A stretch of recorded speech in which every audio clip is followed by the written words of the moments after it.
할렐루야. 2026년 6월 18일 목요일 아침입니다. 성도들에게 찾아가는 말씀, 오늘은 열왕기하 13장의 말씀을 함께 묵상합니다. 우리는 문제가 생기면 자연스럽게 그 문제를 해결하는 데 집중합니다. 몸이 아프면 병원을 찾아가고, 경제적으로 어려우면 돈 걱정을 하며, 관계가 틀어지면 어떻게 회복해야 할지 고민합니다. 문제를 해결하려는 것은 당연한 일입니다. 누구나 고통에서 벗어나고 싶어 하기 때문입니다. 그래서 우리의 관심은 늘 눈앞에 있는 문제에 머물기가 쉽습니다. 지금 무엇이 힘든지, 무엇이 부족한지, 무엇이 잘 풀리지 않는지를 먼저 생각합니다. 그리고 그 문제가 해결되면 모든 것이 괜찮아질 것이라고 생각합니다. 그런데 때때로 우리는 눈앞에 보이는 문제만을 바라보다가 그 문제를 만들어낸 더 근본적인 원인을 놓칠 때가 있습니다.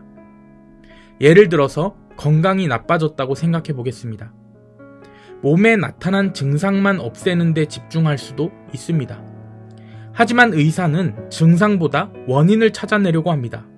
왜 이런 증상이 나타났는지, 무엇이 몸을 망가뜨리고 있는지를 살펴봅니다. 원인을 해결하지 않으면 증상은 잠시 사라질 수 있어도 결국 다시 나타나기 때문입니다. 사실 우리 삶의 문제들도 비슷합니다. 겉으로 드러난 문제는 하나인데 그 뒤에는 더 깊은 이유가 숨어 있는 경우가 많습니다. 갈등이 생겼다면 상대방 때문만이 아닐 수도 있고, 경제적인 어려움도 그저 돈의 문제가 아닐 수 있다라는 것입니다. 반복되는 실패나 낙심 역시 눈에 보이는 상황보다 더 깊은 곳에서 시작되었을 수도 있습니다. 신앙도 마찬가지입니다. 우리는 삶에 찾아온 문제를 해결해달라고 하나님께 기도합니다. 경제적인 문제, 자녀의 문제, 건강의 문제, 직장의 문제, 관계의 문제 등 이 모든 것을 놓고 간절히 기도하곤 합니다. 하나님께서 우리의 기도를 들으시고 응답하시는 것은 분명한 사실입니다. 하지만 하나님께서는 우리가 해결받고 싶어하는 문제보다 그 문제 뒤에 숨어있는 더 깊은 문제를 먼저 보게 하십니다. 왜냐하면 하나님은 우리의 상황만을 바꾸시는 분이 아니라 우리의 삶 자체를 회복시키기 원하시는 분이시기 때문입니다. 오늘 본문에 등장하는 북이스라엘도 마찬가지였습니다. 당시 북이스라엘이 직면하고 있던 가장 큰 문제는 아람의 침략과 압박이었습니다. 아람 왕 하사엘은 끊임없이 이스라엘을 공격했고, 이스라엘은 점점 힘을 잃어가고 있었습니다. 오늘 본문 7절을 보면 여호아하스 왕에게 남아있는 군대가 기병 50명과 병거 10대, 보병 10,000명뿐이었다라고 기록합니다. 한 나라의 군대라고 부르기에 어려울 만큼 처참한 상황이었습니다. 그렇기에 백성들은 두려움에 떨었고 나라의 미래는 불안했습니다. 결국 여호아하스는 하나님께 부르짖기 시작합니다. 더 이상 자신의 힘으로는 이 문제를 해결할 수 없었기 때문입니다. 그런데 놀라운 것은 하나님께서 그런 그의 기도를 외면하지 않으셨다라는 것입니다. 4절은 여호아하스가 여호와께 간구하매 여호와께서 들으셨다고 말씀합니다. 비록 그는 하나님 보시기에 악한 왕이었고 이스라엘 역시 하나님을 떠난 상태였지만 하나님은 그들의 고통을 보셨고 그들의 신음소리를 들으셨습니다.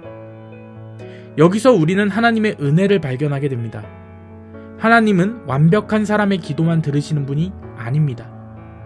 하나님은 고통 가운데 부르짖는 백성의 소리에도 귀를 기울이십니다. 그래서 이스라엘에게 구원의 길을 열어주셨고 아람의 압제에서 벗어날 수 있도록 도우셨습니다. 그런데 문제는 그 다음입니다. 6절의 말씀 함께 읽겠습니다.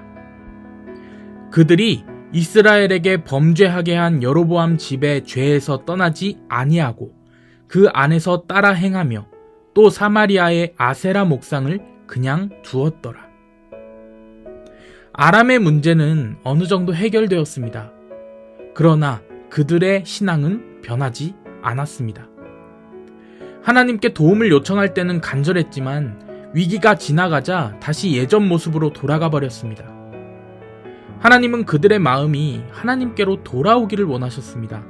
하지만 변화는 없었습니다. 바로 여기서 우리는 오늘 본문의 핵심을 발견하게 됩니다. 이스라엘이 생각한 가장 큰 문제는 아람이었습니다. 하지만 하나님께서 보신 가장 큰 문제는 아람이 아니라 하나님을 떠난 그들의 마음이었습니다. 아람은 외부의 문제였지만 하나님을 떠난 마음은 내부의 문제입니다. 아람은 언젠가 사라질 수 있습니다. 하지만 하나님을 떠난 마음은 계속해서 새로운 문제를 만들어낼 수밖에 없었습니다. 사실 우리도 비슷합니다. 우리는 지금 내 삶을 힘들게 하는 문제들을 바라보며 살아갑니다. 그래서 우리는 하나님께 그 문제를 해결해 달라고 기도하는 것이죠. 물론 그렇게 기도해야 합니다. 하나님은 우리의 필요를 외면하시는 분이 아니시기 때문입니다. 하지만 하나님께서는 그 문제를 통해 더 깊은 곳을 보게 하십니다. 지금 우리가 정말 해결해야 할 문제가 무엇인지를 보게 하신다는 것입니다. 우리가 먼저 해결해야 할 문제가 무엇입니까? 바로 하나님과의 관계가 회복되는 것입니다. 문제가 해결되어도 하나님과 멀어져 있다면 또 다른 문제 앞에서 흔들릴 수밖에 없습니다. 하지만 하나님과의 관계가 바로 서 있다면 문제의 한가운데 있어도 하나님이 주시는 평안과 소망을 누릴 수가 있는 것입니다. 평안하지 않은 우리의 모습이 하나님과의 관계를 회복해야 한다는 가장 분명한 증거입니다. 그래서 오늘 본문은 우리에게 문제를 바라보는 새로운 시각을 가르쳐 줍니다. 우리가 붙들고 있는 문제가 무엇인지도 중요하지만 그 문제를 통해서 하나님께서 내게 보여주시고자 하는 더 깊은 문제가 없는지 돌아보라는 것입니다. 하나님은 그저 우리의 상황만 바꾸기를 원하시는 분이 아니라 우리 자신을 변화시키심으로 회복시키시기를 원하시는 분이시기 때문입니다. 오늘 하나님께서 보시는 것은 마음의 방향이라는 것을 깨닫는 우리 모두가 되기를 소망합니다. 이스라엘은 아람이라는 거대한 위협 앞에서 두려워했지만 하나님은 그들의 군사력보다 그들의 마음을 보고 계셨습니다. 백성들은 외부의 상황 때문에 흔들리고 있다고 생각했지만 하나님은 이미 오래전부터 하나님을 떠난 마음이 그들을 무너뜨리고 있음을 보고 계셨습니다. 우리 역시 살아가면서 수많은 문제를 만나게 됩니다. 어떤 문제는 쉽게 해결되지만 어떤 문제는 오랜 시간 우리를 괴롭히기도 합니다. 하지만 중요한 것은 문제가 있느냐 없느냐가 아닙니다.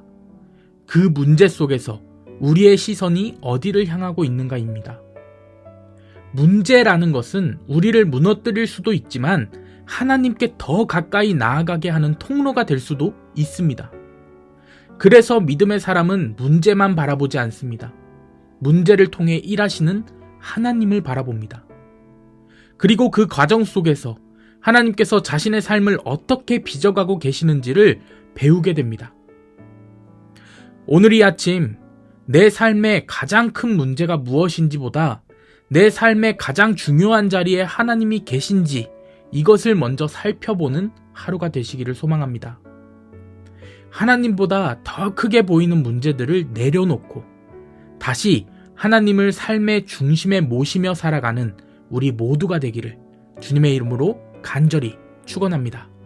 아멘.